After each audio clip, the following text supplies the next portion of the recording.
Hey guys, welcome back to the Cast and Spear podcast. My name is John, and today we have back on the show Brian Fern, aka Uncle Learn You How. Hit him up on Instagram and all over the internet. Today we're going to be covering line management so you can stay safe in the water. Welcome to the show, Brian. Aloha, guys. Thanks, John.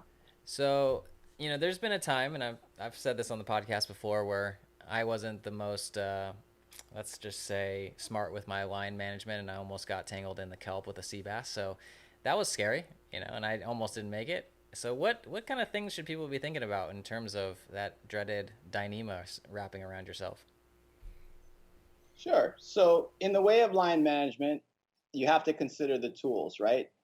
Number one priority is being familiar with your tools. If you're using a reel, are you using a monofilament line? Are you using a Dyneema line, right? Are you using a float line system and without the reel? So that would be a muzzle bungee and then the float attached to the butt of your gun. Each one of those systems is going to have different concerns. So let's first address reels. In Hawaii, clean water, we tend to use the reels because we found that when we use the float, that's an attachment point from us to the surface. The fish see that, they're actually wary of that. That affects their huntability. They're very cautious species. If you're diving in murkier water per se, that float line becomes essential because it's an attachment point. It's a visual point to keep track of your diver. So if we're going to use a reel, we're pretty much designing that for hunting fish on the reef. Now, why would you even need a reel to begin with? Answer being, let's say you're sitting on the bottom, you shoot a nice uku, which is the job fish, and they'll tend to run. They're going to try to wrap as many coral heads as they can. They're going to go swim over the ledge, try to rip themselves off. That's a very common characteristic of a fish. That's the fight or flight. You just got shot with something out of nowhere. You got to get the heck out of Dodge. So if you have a reel and you know how to properly use it, you can let out the drag, allows you to get to the surface safely where you can now fight that fish from the surface. It allows you to breathe back up and regroup. Sometimes that fish gets tangled up in those coral heads, and it might take a series of dives trading off between yourself and your partner to, I'm going to go down and unwrap this coral head. You go dive, you're going to unwrap that coral head. Hopefully the fish is still attached by the time you get all that stuff undone. But the point is, it's a safety measure, right?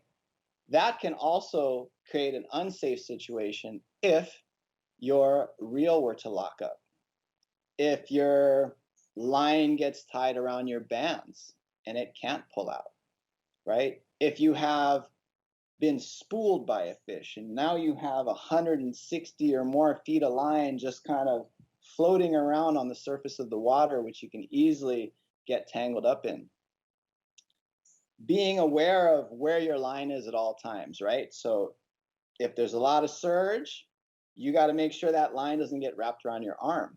When you're shooting a big pelagic fish, it's not really okay to take that 55-inch reef gun with your Aussie reel out to the zone and shoot an Ono because you already know they're going to take off and run. You're going to get spooled in 4 to 5 seconds. And now when you try to bring that up, you got line everywhere, or worse yet, you got caught in that line. Your hand, your glove, your arm, your leg. If you guys have ever shot an ahi or a tuna, they tend to swim straight down. And if that line's wrapped around any part of you, it's going to cinch so tight, and you might black out by the time you even get the wherewithal to cut yourself free from that, right? That's why line management is essential. So if you're going to hunt a larger pelagic species, leave the reel at home, get the proper gear, get yourself set up with a bungee, float line, hooked to your inflatable 2-3 atmosphere float. Arrange it so it's a breakaway system. So once you shoot that big fish and they go for their run, you're completely detached from the system. Before you take the shot, make sure that line is not wrapped around you because it just happens in a second. It can go 0 to 100 in a split second if you're not aware of it. And like anything else, have a contingency plan that's practiced in your head. Don't wait for the situation to occur and go from a reactive standpoint. Be proactive about it. Make sure you have a knife on your person in a place, be it your arm or your hip on your belt. Sometimes people like to wear it on the leg. You may not be able to reach that leg. That might be the leg that got wrapped up in line. So these are just safety things to consider. Can I easily get to my knife? Do I need more than one on my person? Maybe one on my arm, one on my hip.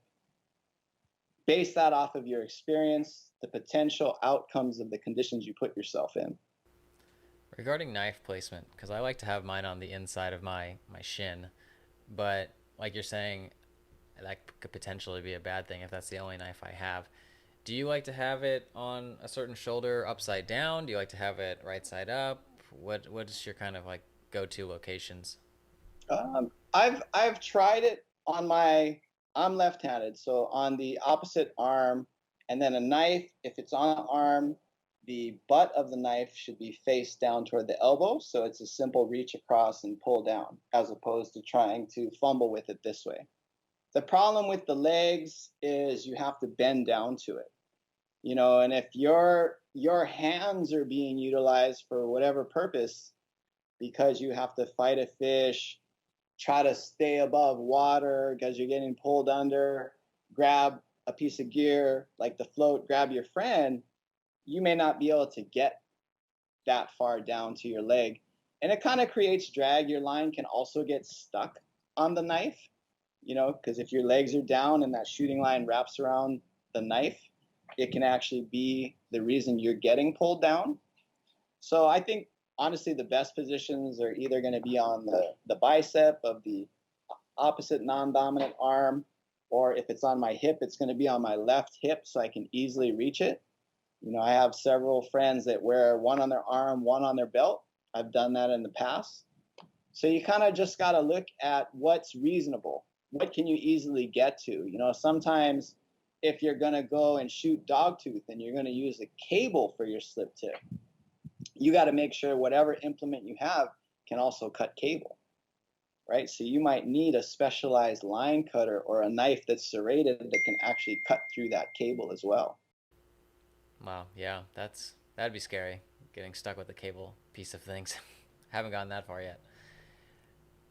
Regarding pelagics, I know you said don't bring any reel, and I would say that's 100% true because even if it's like a second shot, just the reel line getting all over the place with a buddy, like if you had to take a second shot, is just no bueno. I tried that the other day because my buddy shot like a 60-pound bluefin, and we did the smallest gun we had, and he was like, we were just like kind of panicking because he's like, oh, give me another gun, we need a second shot, it's gonna come off, and I used one with a reel, but just like then you have to do like 10 minutes of like try to get the line untangled from the float. Oh, it's a nightmare. So that's a good one. Is there anything else we should be considering with line management that most people don't know about, or? Well, like you just mentioned, if a very common thing is one person takes the initial shot, the dive partner delivers the backup shot, right? So if you're both using reels, now you've got two lengths of line crossing over in the water, right? If you're using a breakaway system, you just have that one float line that it's thick enough that if it were to wrap you, it wouldn't be as detrimental as a very thin diameter of monofilament spectra or Dyneema, right? You can actually get purchase on that. You can actually probably undo that knot that gets created, whereas with the other one, you can't. I think it's okay potentially for the backup shot to have a reel or a bungee line attached to it, considering what's going to happen if that fish were to take off again, because ultimately that's what the backup shot is for, to secure the fish from getting off the first system or swimming away, right? So those things being said, it's awareness more than anything else, right? And when you shoot a fish on a reel, a good habit to get in is actually moving away, right? Don't stay in the mix. If you notice there's line everywhere, you want to push yourself away, right? And as you bring a fish into you, maybe let the gun float that direction and work the line but you're going to kick backwards. So you're away from the gun and you're away from that cluster of line in the water. So that's a good example of line management. Don't leave yourself in the midst of that cloud of line, right? Make sure it doesn't get wrapped around you, but push away from it. A lot of times when you shoot a fish, they'll kind of do this little death spiral thing. And if you're not paying attention to it, that spiral of lines getting wrapped around your waist, your leg, your arm. And next thing you know, they get close to you and they do that last minute fight or flight run and pull you down with it and cinch everything up. And you didn't even know what was happening. So that would be the biggest point I could make is move away, kick in a backwards fashion, staying clear of the line. And if you have a good partner, they'll actually go over and start reeling up your excess line while you're working to dispatch that fish. So that's one way you can tell if you have a good partner or not. No, that's so true with the situational awareness. Because thinking back to that bluefin, and I guess it's like you have to kind of go through some of these not so ideal moments as you're learning, and it only just makes you better. But it definitely did that death spiral around me a couple times, and I'm just like, oh, this is not a good situation. I was luckily able to grab my hands in its gills before it did like its final kind of like run, but I was like, this is dumb. I'm totally in the wrong place at the wrong time, and I was just glad it worked out that time. I guess one other thing that I've kind of learned is I don't have the clip on my spear gun anymore that ties to the shooting line. I like to use that little cinch knot. That makes life easy when you shoot a fish, and if because a lot of times what happens is you just have to waste so much time getting frustrated trying to get that spear back through, or it got maybe in a weird kind of wrap. So now you can just like undo and pull that whole shooting line through, and then just reattach it to your gun. Makes life a lot easier. Right. And definitely you want to have a point of attachment between your reel line and your shooting line. Because as you just mentioned, depending upon where that shaft's gone through the fish, if it's gone through the gills, the skull, the spine on some weird long angle, it's counterproductive to try to pull it back through and hope that flopper stays compressed the whole length of the way. You can try twisting, but what are you doing? You're damaging the meat, right? All that. So it's really a lot of times it's better just to undo that point of connection, pull that small piece of line through. But when you do that, don't drop the shaft right down into the abyss. So one of the things I'll do when I do that is I'll usually do like one loop around my wrist with the line. So if I drop it accidentally, it holds, but it's not crossed over and through, so it doesn't create a cinching point. So you can usually just do one loop around your wrist. And if you drop it, you're not going to lose it, right? And then always keep contact with your fish at one point or another. So if you have a shaft in it, but you're going to take the shaft out, maybe take we call it a kui. It's a fish stringer on your float. Fish that through the gills first before you remove the shaft, or keep the line through the fish until you hook it to something else. Because how many times have we almost had the fish and at the very last minute they slip the barb and they're gone? And that's the worst thing ever because they're going to go off and die and it served no purpose, right? Absolutely. I think that does it for this episode, guys. I hope you found it helpful. Definitely reach out to Brian at Uncle Learn You How on Instagram. And tomorrow is our final episode. We're going to be talking about chum, flashers, and pelagic fish. See you on the next one.